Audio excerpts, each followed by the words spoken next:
conhecer Cristo? Antes do movimento, entra na palavra. Quer conhecer Cristo? Antes do calabassu, entra na palavra. Quer profetizar? Antes de abrir a boca para dizer assim diz o Senhor, primeiro vai ler o que ele costuma dizer antes de querer profetizar. Primeiro vai na palavra. Toda ignorância perde diante da luz da palavra. Todo engano cai por terra diante da luz da palavra. Eu estou sentindo uma atmosfera impactante aqui. O Senhor está dizendo que vai produzir cura por intermédio da palavra, salvação por intermédio da palavra. Chega de ignorância. Quanta gente fica achando que nós fazemos parte de uma reunião de analfabetos e quadrados, gente sem conhecimento, mas eu quero dizer aos incrédulos que nós fazemos parte do povo mais sábio e inteligente da face da terra. Por quê? Porque nós estamos aqui pelo poder da palavra, e o que a palavra diz acerca dela, conhecereis a verdade, e a verdade vos libertará.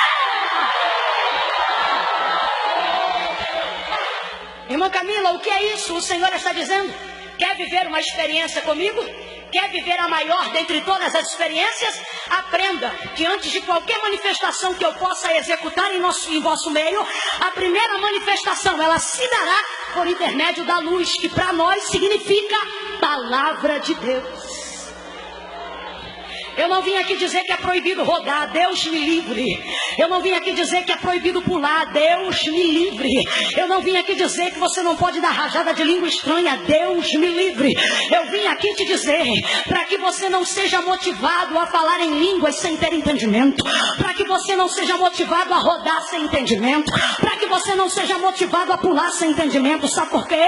Senão a gente vê um monte de pipoca na panela, que aqui dentro pula, roda, mas lá fora xinga, desfaz de marido, bate em filho, desautoriza pastor, acaba com as autoridades governamentais. O que é isso?